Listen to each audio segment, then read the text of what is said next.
to rev it up and roll with America's premier motorcycle talk show. Open Road Radio is on the air with Gina Woods and other guest hosts. And now, with riding on their minds, here's your hosts of Open Road Radio.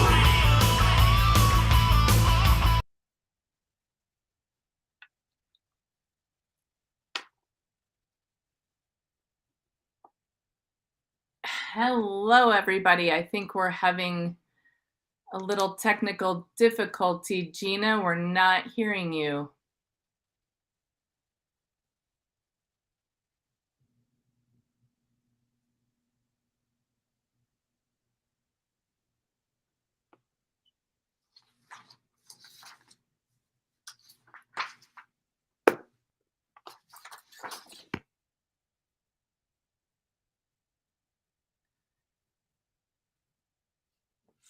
So guys, I think Gina's having a little difficulty right now. We have a big show for you. Welcome to Motorcycle Mondays.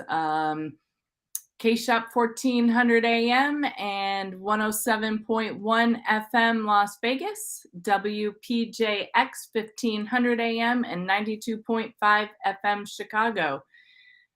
Tonight, we got a jam-packed show for you. We got Rob Wolfe from American Pickers History Channel. And then we also have Kevin Teach Baas from Vintage Soul. Like I said, Gina is having some difficulties, but we will try to get her on as soon as possible. Maybe we can just jump on with Rob, and Rob can tell us what we got going on. What do you think, Corey? Hey guys, what's going on? Hey Rob, looks like it's you and me right now, buddy. I know, it sounds like it. We're having a little difficulty, but we'll get through it. Yeah, we definitely will. I'm sure that Gina had a list of questions for you. I don't, unfortunately, but why don't you give everybody your background? I know that you've been an archaeologist since, what, 8 years old? Yeah, basically my brother and I started digging through, I don't want to say trash, but it pretty much was trash. And we put bicycles together, and then that's kind of how we learned to get our first $5, I should say. It was fun. Yeah, it was fun. And then, that moved on to junkyards and anything with an engine, and scooters and go-karts, and you name it. Anything that had a motor on it, we had it. And my mom was good enough to allow us to have anything we wanted in our garage or in her space. She let it happen. That's awesome. That's amazing. So you and your brother did this your whole childhood growing up. And then what got you guys going with with American Pickers? Well, my brother's, my brother was the guy behind the show from day one. He was one of the guys that basically would never take no for an answer. And, he kept pushing the envelope on it. And finally, History Channel gave him a chance at it. And from there, the rest is history. It's been on, we're pushing now 15 years. The biggest thing for us, I think, is our worldwide market. Hi, Gina, are you there? Awesome. She's looking at me. She's trying.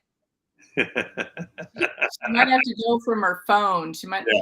So, question. I was thinking, as a child, what would you say was your biggest find back then?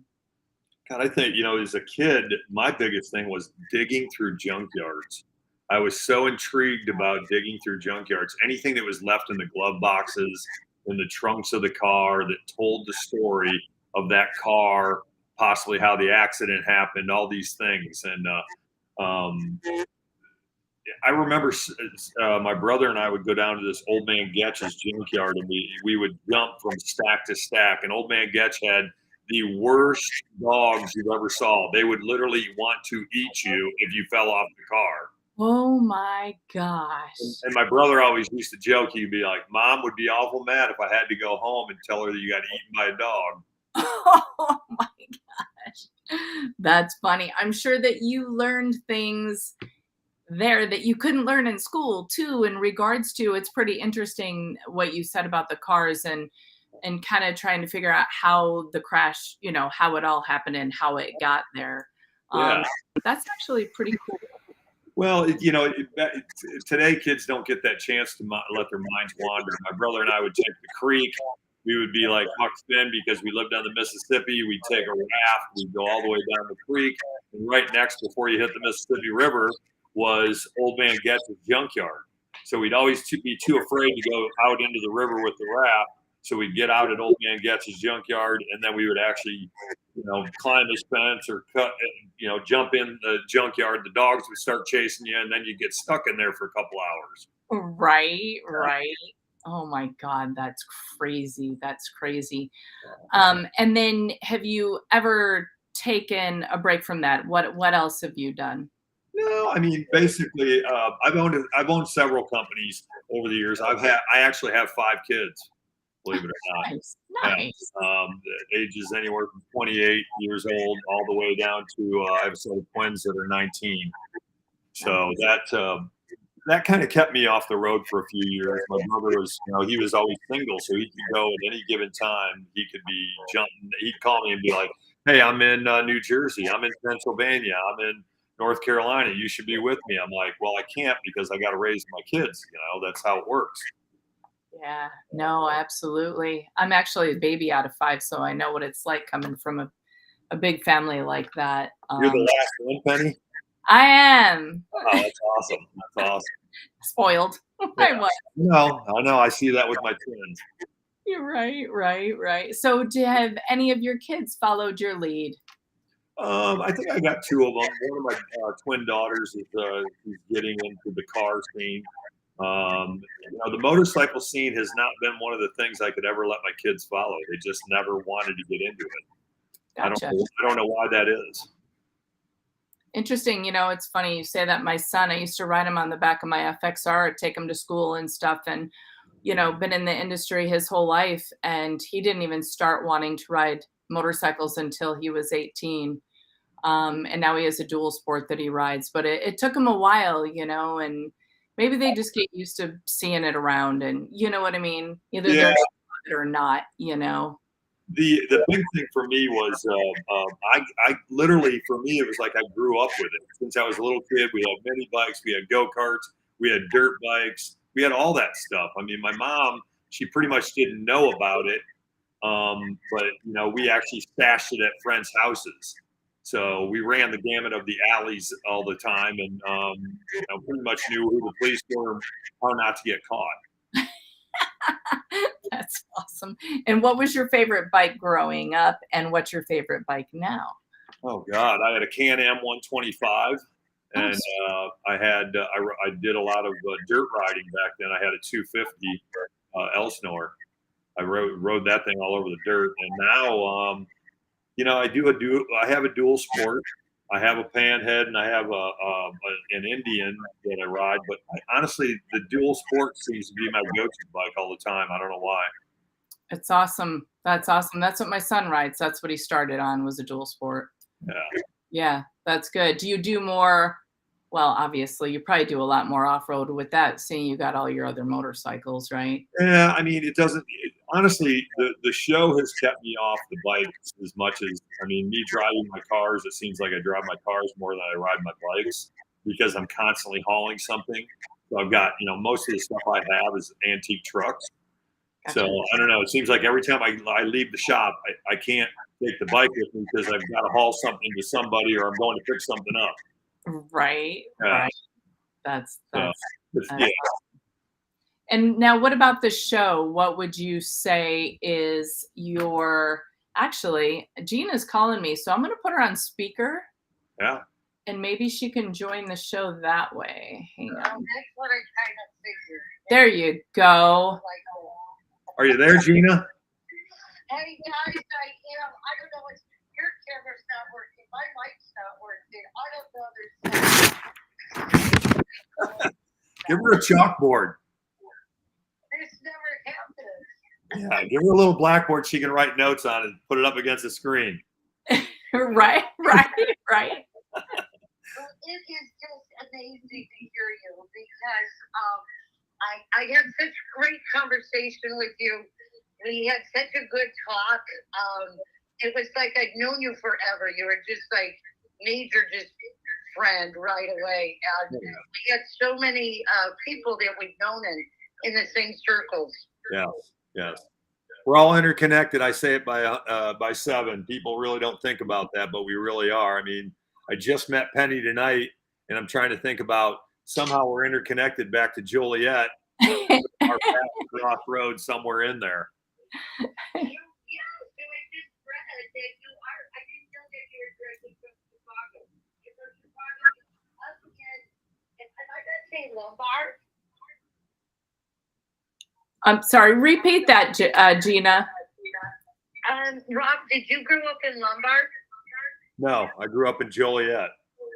Joliet. Okay. So Yeah. That's why you and Penny. Yeah. Boy, you guys must have crossed a lot of paths.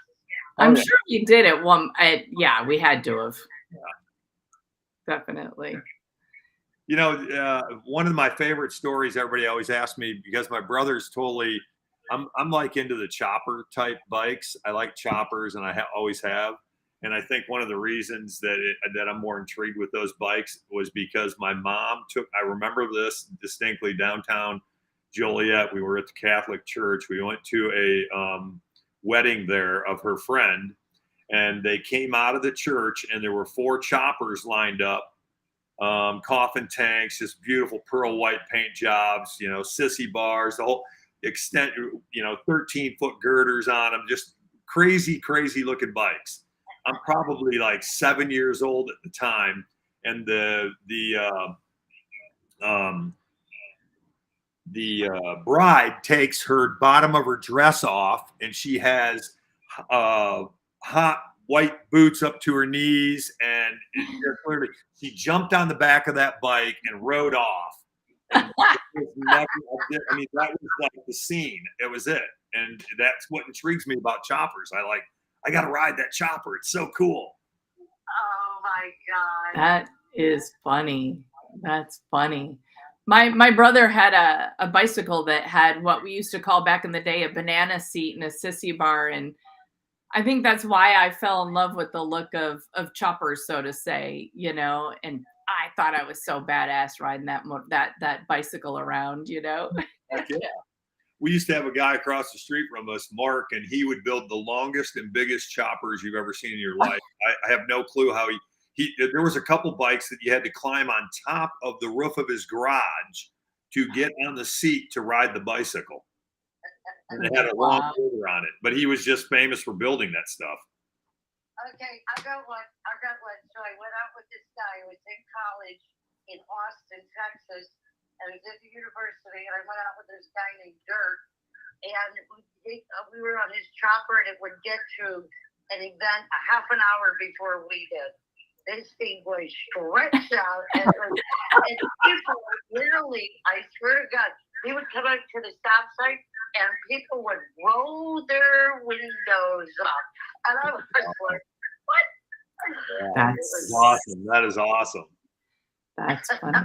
So what would you say, and Gina, I don't know if you were going to ask him this or not, but American Pickers, like your favorite episode or favorite find? God, there's been so many episodes that we, you know, sometimes it's not about the find, it's more of the story. Right. You know, I've had so many good episodes that have been out there. Some were cars, some were motorcycles, some were advertising. I collect a lot of advertising signs. I don't know. There's too many. You know, we're over like 350 or 360 episodes now. So to go back into that would be like, that's like everybody asked me where I was last week. I couldn't even tell you where I was last week. Right. That's a great photo. Yeah, no, I got it. That's at Davenport. That's at the Davenport motorcycle meet that Gina, you guys better be at coming up here. Oh, oh, really? Yeah. That's cool. Vince Martinico standing right behind me. That's Vince right there. Yeah, he's acting. Yeah, the Italian stallion. This is Davenport. Yeah. Yeah, this is Davenport. Yeah, that'll be coming up. We got 1 month away. So, hey, if you guys are here on Wednesday, I always have a party before the meet. I have a band I hire, the whole enchilada, free food, free beer. I try and get everybody as drunk as they can be so that they can get up Thursday morning so I can get there before everybody gets the stuff. That's awesome. The whole idea. I'm so glad you have a plan.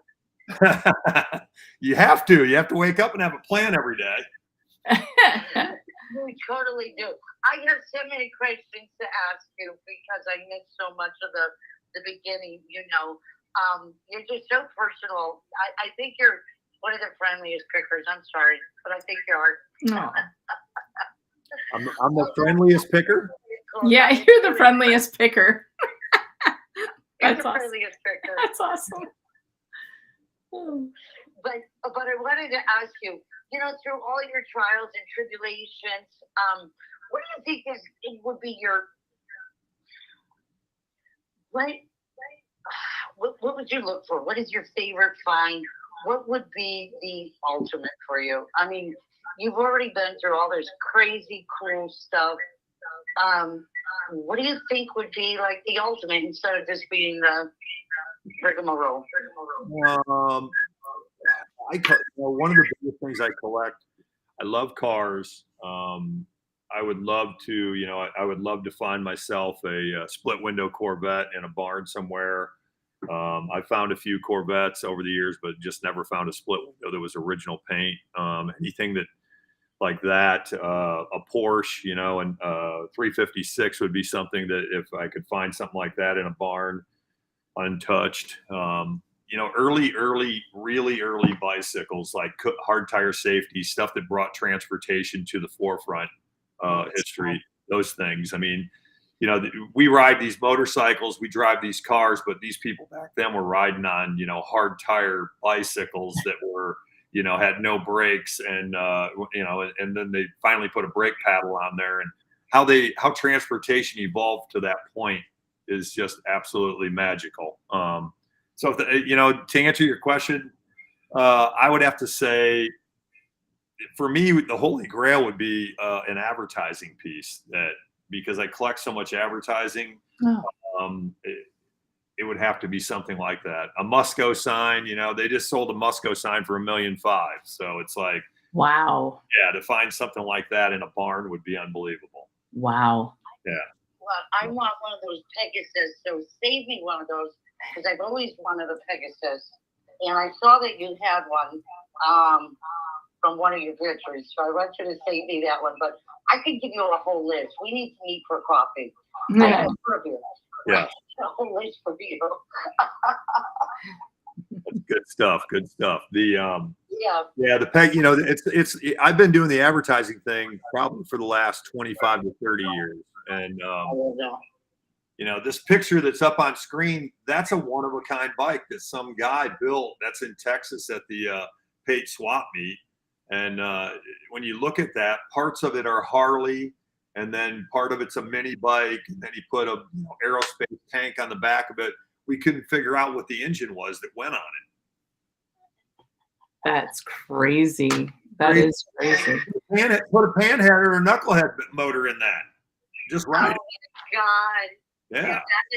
Hey, do you, Rob, do you remember Lee Hartung? Oh, yeah. I've been to Lee's place, and, when, I got to meet Lee, way before the auctions and all that stuff that came out after his thing. And he was a very interesting guy. His story, how he acquired everything, was absolutely amazing. And as a picker, you want to look at Lee and go, God, that's where I'd love to be someday. Yeah. If he had one of something, he had 100. Oh, 100. Yeah. But he had some, I'll tell you what, the one thing that really opened my eyes to that he had were his license plate collections. Oh, God. Oh. There is a lot.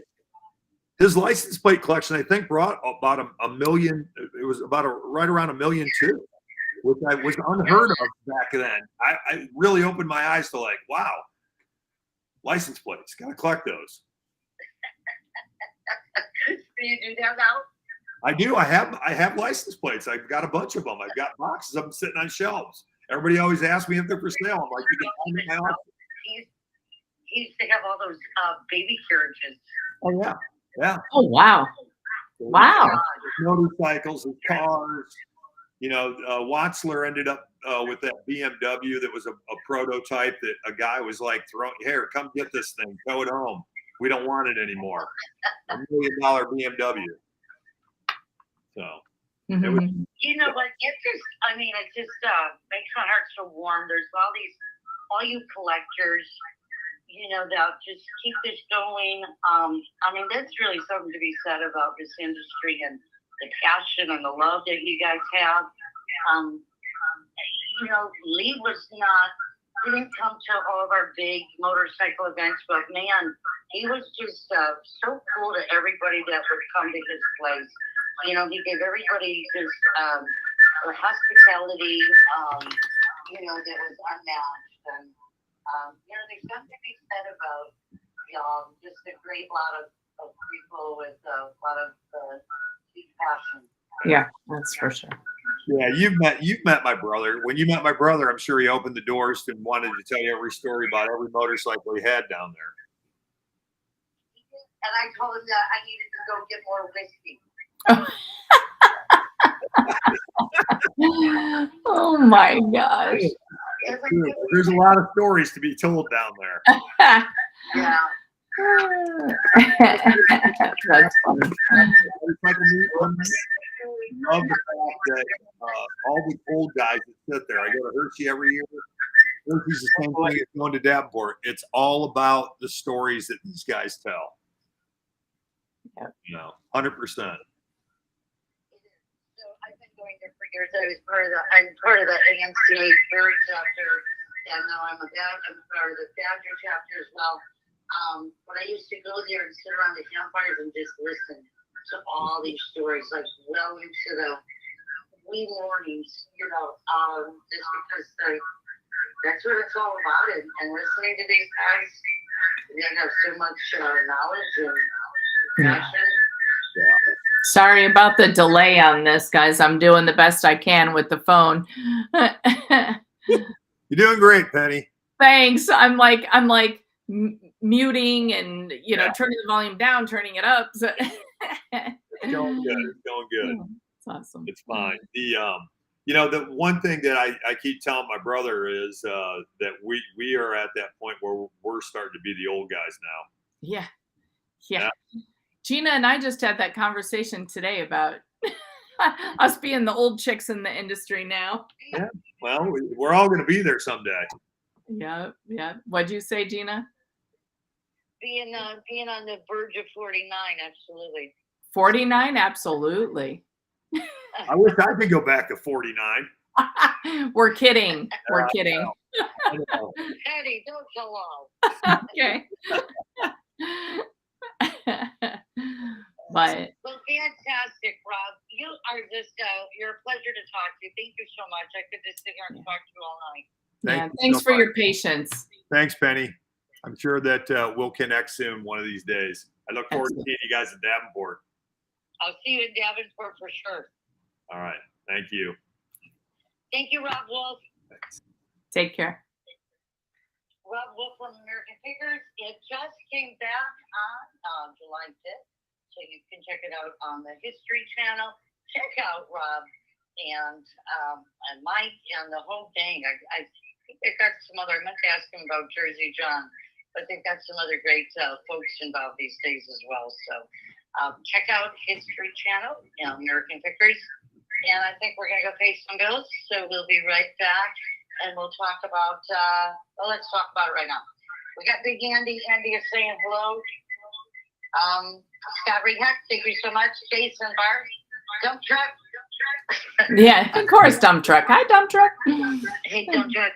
So, Penny, at the beginning, I had all these pictures ready for Corey, but we were having so many problems with the stream tonight that I just wanted you to have a second to talk about your experience We did play all your pictures last week.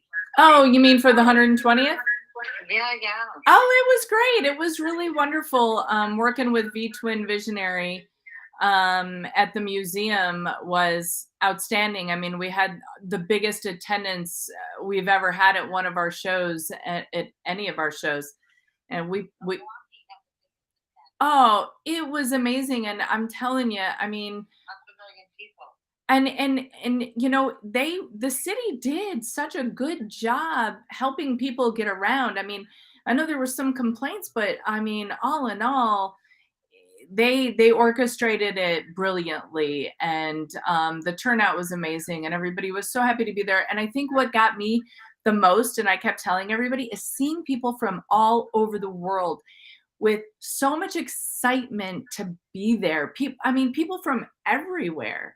It was amazing. There were clubs from Australia. Yes. We saw Mexico. We saw Argentina and Brazil.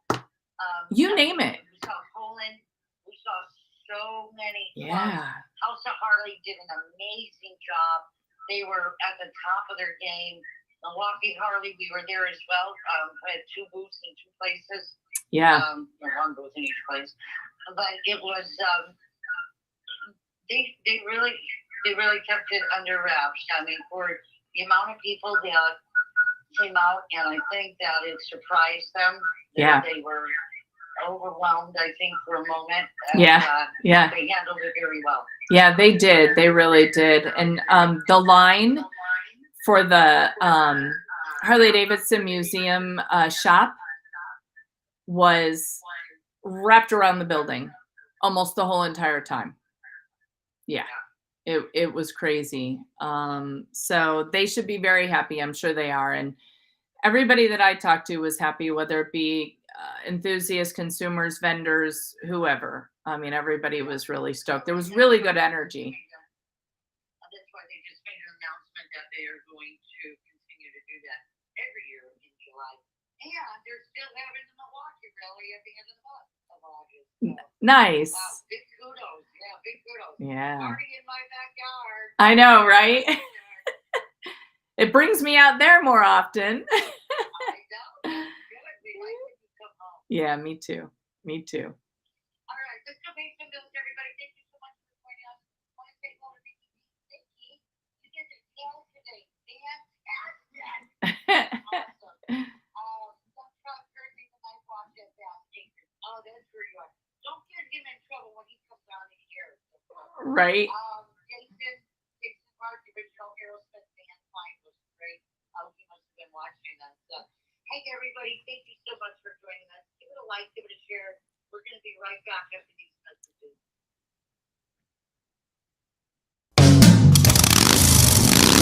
Motorcycle accident? Call Larry. Larry Disparty and the team at the Disparty Law Group know how to win motorcycle accident cases. Proudly serving bikers across Illinois and Wisconsin, Larry knows the law and he knows how to win. Insurance questions? Call Larry for a free policy review. And now Larry is giving away an incredible custom bike.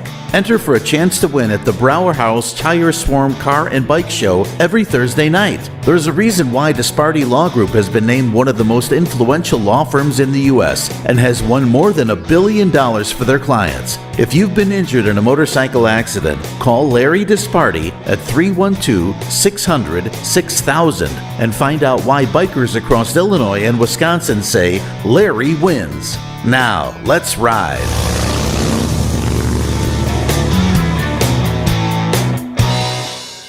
Products fix problems, Andrews solves them. With nearly 50 years of passion, precision, and high performance, Andrews Products changes the world of motorsports. Engineered and manufactured in-house, Andrews excels by using aircraft steel, then machining to the closest industry tolerances. If you need powerful cams, gears, and transmissions for your ride that are proudly made in America, use Andrews Products. Contact AndrewsProducts.com or call our tech line Monday through Friday, 8 to 5 at 847-759-0190. Patriotic or personalized, Lumiflag adds a hint of illuminated safety showcasing your personality. Fits securely on your half-inch motorcycle luggage rack bar. Get one and change out the flag pullovers for your rally rides.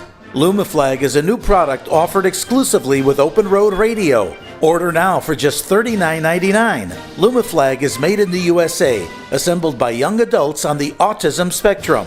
Lumiflag offers them a chance to develop job and life skills, create professional connections, and foster independence.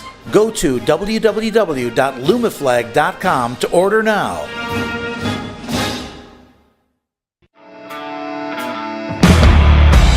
How can you tell if somebody actually cares? Look at their actions. At Full Throttle Law, we are all about protecting riders. We have sponsored or created over 20 safety-focused events in the past year alone. Track days, riding seminars, emergency response classes, first aid courses, garage nights, and fundraisers for local independent charities. Any law firm can help you get a settlement if you get hurt, but we're already on the road with you, doing everything we can to make sure we all get home safe at the end of the ride. Full Throttle Law. We ride together. All right, and we're back. We're going old school, aren't we, Gina? We really are tonight. This is a wonderful world of technology. Yes, yes. So in keeping up with the vintage theme, you know, it's a vintage thing. And one of my fave friends and one of the best, I've been to his parties twice. And it's usually Don Smith. But now he's got this other thing coming up this weekend that we're all gonna make our way to Minnesota for, which is really exciting. He's been a great friend. He rides old vintage bikes. He's been a fabulous teacher and educator. That's for sure. For kids, a fantastic advocate in the industry just by bringing these kids. He's now in the flight district with the kids as well. He's just done so much. He's put a huge dent in the industry. Let's bring him on. Let's talk to Kevin Teach Baas. Do we still have him? Where you at, Kevin? There he is. Probably dump truck. I'm here. Hey, buddy, what's going on? Just coming live from sitting out back at Baas Acres. I got dump truck back there, just set up his vehicle. Him and Sabine. Is your mic on, Teach? In Yeah, Minnesota. on. When I Can you hear me? Yeah. Why My is mic- it lighter in Minnesota when we're only 5 hours behind? It's dark here already. Yeah, we got probably another 45 minutes before it gets dark. Can you hear me? Yeah, now we can. Yep. Yeah, cool.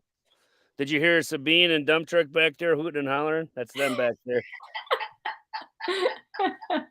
Tell him hi. Yeah. Gene, welcome to the show. I love you. Thanks, Gina. Love you too. Yeah, I'm glad to be here. They're hollering back there, having a good old time. Yeah, there's a lot going on.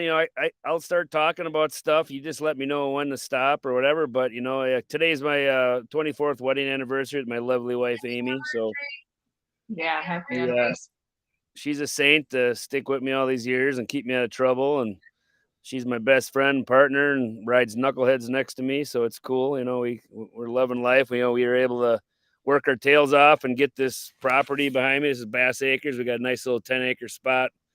We do weddings out here and parties and just enjoy life, That's the thing that I teach my students. If you work hard, you'll be able to have that payoff. If you want to be lazy and sit down on the couch and say that life's not fair and, oh, how come I can't have this, can't have that? Well, get off the couch and work for it, bust your butt.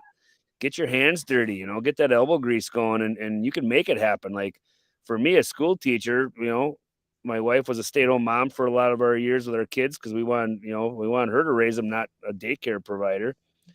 And for us to work our tails off to get this property, that technically we shouldn't be able to afford, but we saved a lot and we worked a lot. We didn't have summer vacation. I work harder in the summer than I do when I'm teaching, and as a teacher, I need to help these kids realize that this world's broken right now. It's pretty busted up. And the only way we're going to fix it is with these, and putting your heart and soul into it and not giving up on the American dream.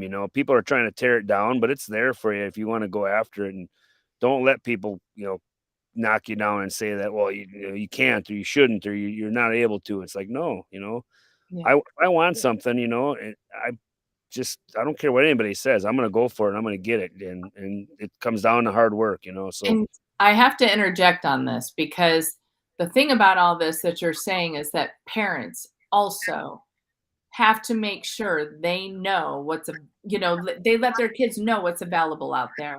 I mean, I wish my folks would have pushed me harder. We're pushing our son. We're like, it's, either college or trade. And he's chosen a trade. He's a hunter. He's knows how to fix things. So he's getting into the IBEW. But it's also parents' responsibility to let the kids know, listen, you need to bust your ass to be able to get what you want in life. And this is what's out there. Right.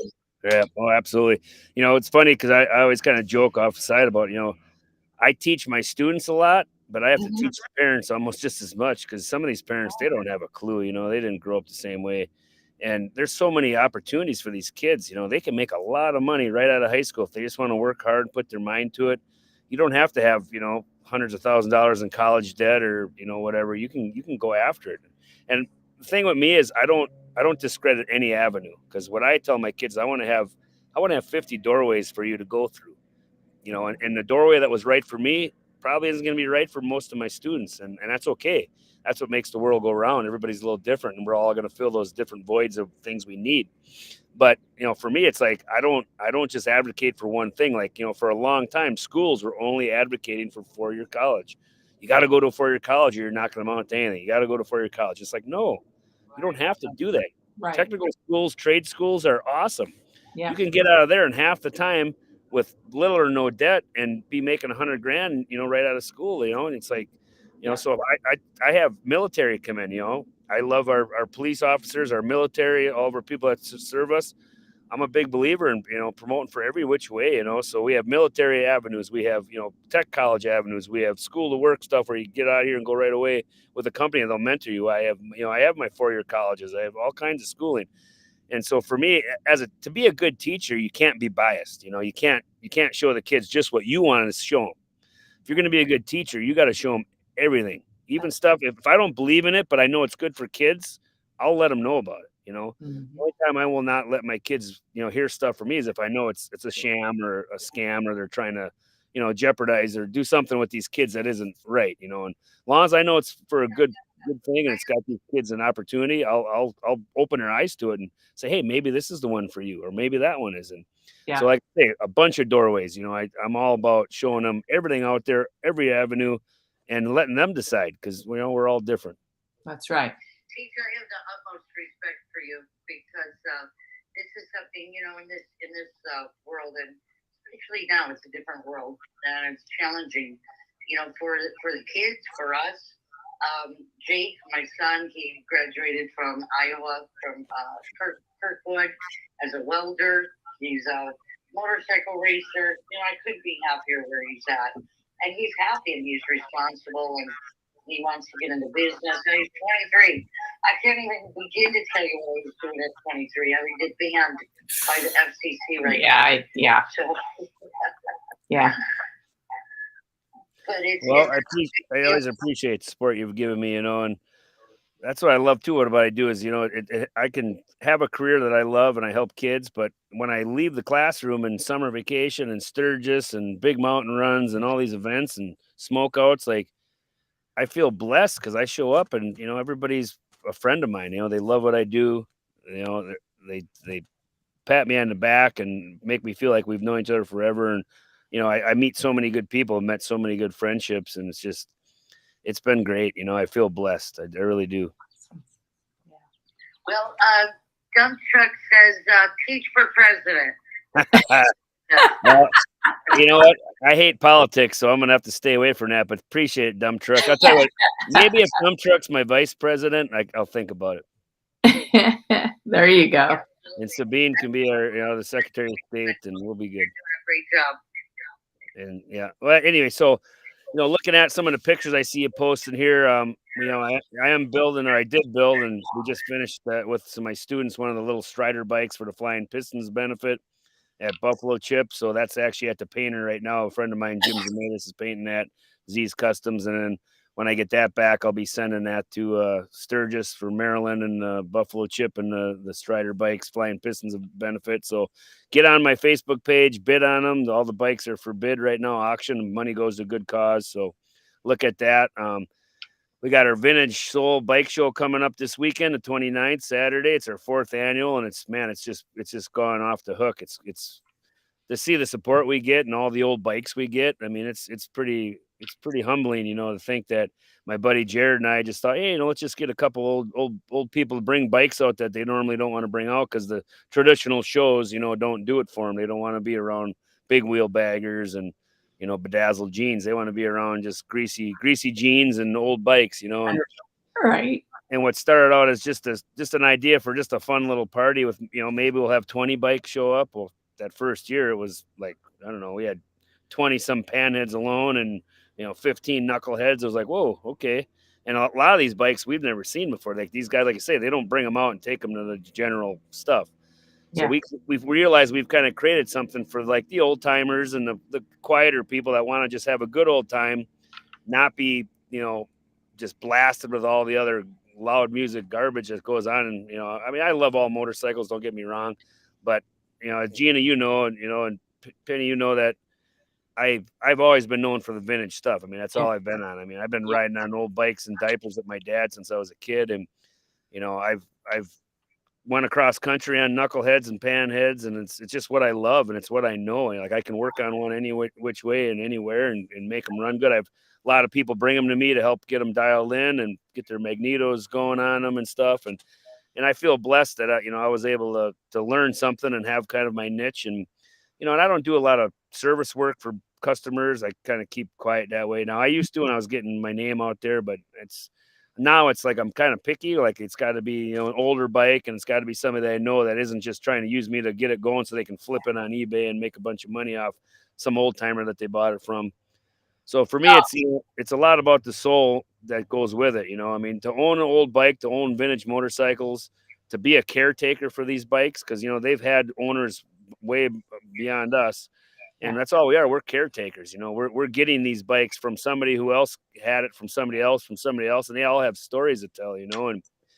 And for me, it's that soul. The old bikes have a soul. They're not just something brand new thrown together. And here today, gone tomorrow. Old knuckleheads and panheads and flatheads. They were cool back then, and they're cool now, and they're not going to not get cool. They're only getting cooler, and it's the history needs to be passed on to these younger kids because we're losing a lot of the old timers, Yeah. What'd you say, Gina? I said they're definitely cooler now. But Yeah. what's really cool, Teach, is that there's just a handful of you guys, Trivy and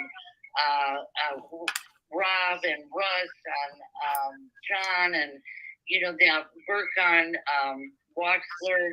They work on these old bikes, and it's really a testament to how this has how the vintage industry has grown. I mean, certainly since Jason, has brought it back to life, and you like with the vintage show and Randy, Detroit Randy. How cool was that show? That's what I need to get to. He's asked me to come for years, and for me, it's hard when I'm teaching and I got school going on to try to get away and get time off, and then find money to haul a bike there and back. It's always tough for me, like I always do Milwaukee shows just because that's where I'm from. So it gives me a chance to see my mom and dad and, my aunt and uncles and all my family.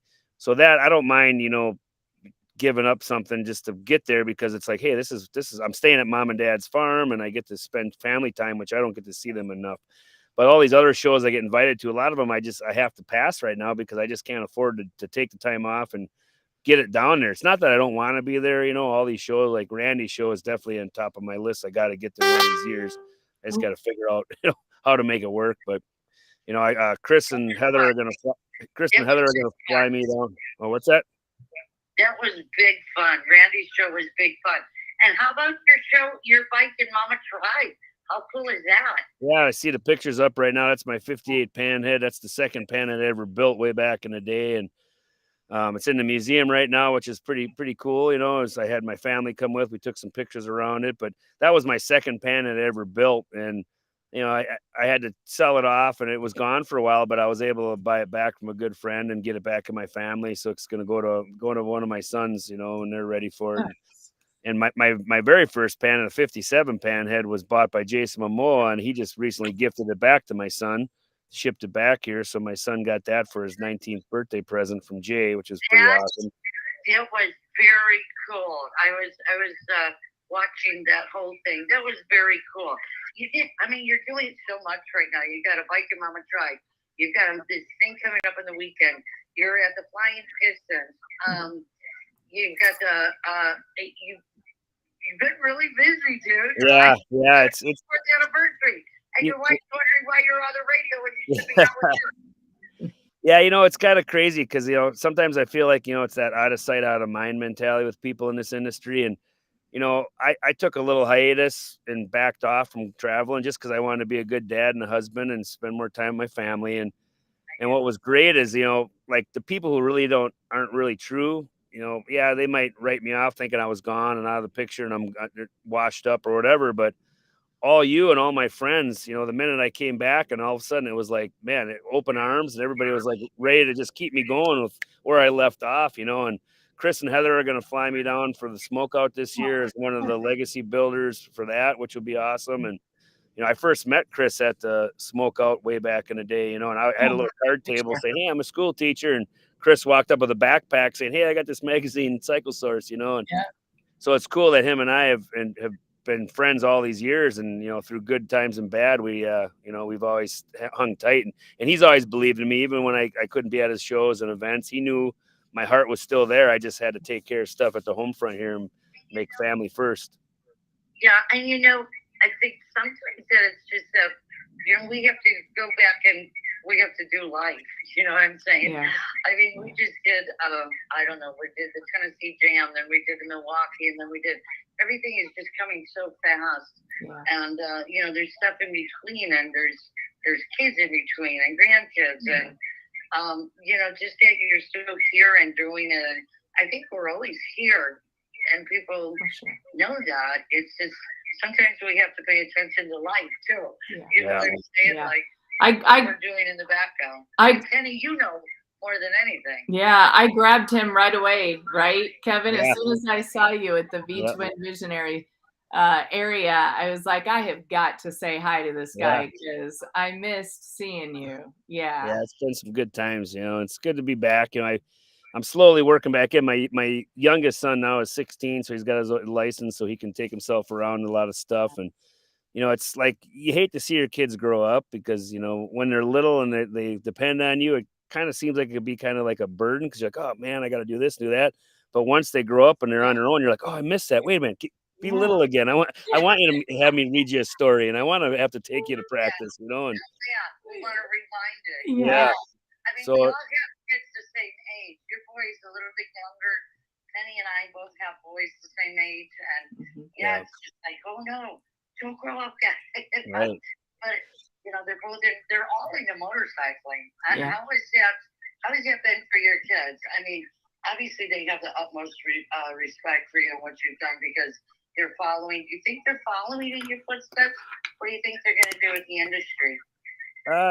My middle son, he's going to go, he just graduated high school. He's going to go get his welding certs at the tech college here. And, right now he's working at a real good manufacturing company right by my school that they sponsor my school. So he's in there doing some welding stuff. And, he's got a 77 Ironhead Sportster I gave him when he was 16. So he's still got that. Now he's got the 57 Panhead. And, he likes to ride. He likes to weld. He likes to wrench. I could see him probably being one that wants to stick around here, maybe even build a house out back here at Baas Acres and share the shop with me, And my goal is I'd love to buy like a mobile welding truck when he gets done with school. Oh, yeah. next year, and then we could do a little side business together, so that way when I want to retire, I got something to fall back on too at home, and and then he's got options for just being successful doing what you love. It's all about that I passion. guess it wouldn't be too bad being the son of Kevin Teach Baas either. Nope. They got plenty of bikes to pick through someday. Yeah, hell yeah, they do. Dump truck says my timeshare. Yeah, so dump truck's got a timeshare back Oh, there. right. That's always that's him and Sabine's spot. So they get to get that spot always. That's their spot. Tell him I'm going to use that on Saturday night. Dump truck, I'm using that Saturday night. Yeah. Are you going to be camping back here? Damn straight I am. Cool. Yeah, we got plenty of room. It's going to be a good time. I'll tell you what, as much as I love our bike show, Jared and I, we worked hard. We put together a really cool show. It's fun. We got really good old time country bands playing, and it's just, it's a good old time. But I tell you what, I can't wait for Saturday night when we get back here and do the big bonfire and everybody's having a good time here. And it's magical. Dump truck can attest. He was here last year and it was his first time, and he was like, I'm coming back, and I wish I could make it. Darn it. Next year. Yeah, for sure. And we're the bar we do it at right now, Doherty's. It's just a nice little kind of a dive bar out in the country down here by my house, and we're just like, we're at that point where we love that bar, we love the owners, we love the atmosphere, but it's getting kind of tight for us. So we're gonna see how it goes this year, because there may even be a chance we run it out back here, because I got 10 acres, and plenty of camping, and could be a good old time. So we'll see how it goes this year, but it'll be better than ever this year. And we got a lot of good sponsors on board. Dennis Kirk's our headline sponsor. They're awesome local company. They really take care of me in the class as well as sponsoring this. Awesome. We got Built Well, we got Nash and Momoa donated some stuff, and Lowbrow Customs and Donnie Smith and Neil Ryan are on board sponsoring us. So the hamsters will be at the show. Donnie's going to be coming with his crew. And the big thing about this show is that 5 years, this place is going to be overrun. You're going to have to be looking for a new place, because it's just amazing and wild. I can't wait to see you this weekend, Teach. And we'll see you then. Thank you so much for coming on and talking to us. Right on. I do want to just say real quick, the show is in memory of Richie Pan, Godspeed Richie Pan, and my neighbor across the street, Garrett Jacobson, who passed away. Both of them people that I love and respect, and were gone too soon. So we'll be paying tribute to them at the show. Thank you so much for joining us. Can't wait to see you. All right. See you soon. All right, guys. Take care. All right, we are going to wrap it up for this week's edition of Motorcycle Mondays on Open Road Radio. Thank you so much if you stayed with us all this time, joining us through these little technical clips. We did it, Jenny. Yes, we did. You scared me in the beginning, but yay. And you were a trooper. You handled it just great. I could have just gone away. Oh, no. Thanks for having me, Hey, Gina. everybody, make sure that you join us every Thursday at Brower House. We've got the Disparty bobber there. Disparty is started every Thursday night, as well as John Bartman's Wiener Wednesday here in Carpentersville at Skeeter Saloon.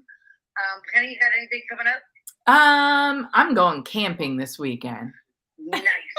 And next week on Open Road Radio, we're going to talk all about a Sturgis preview. We've got a lot of great guests already lined up, so make sure you join us. Thanks, everybody, for listening.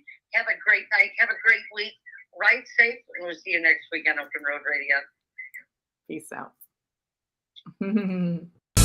Thank you for tuning in to America's premier motorcycle talk show, Open Road Radio. Hey, thanks for coming along. We hope you enjoy.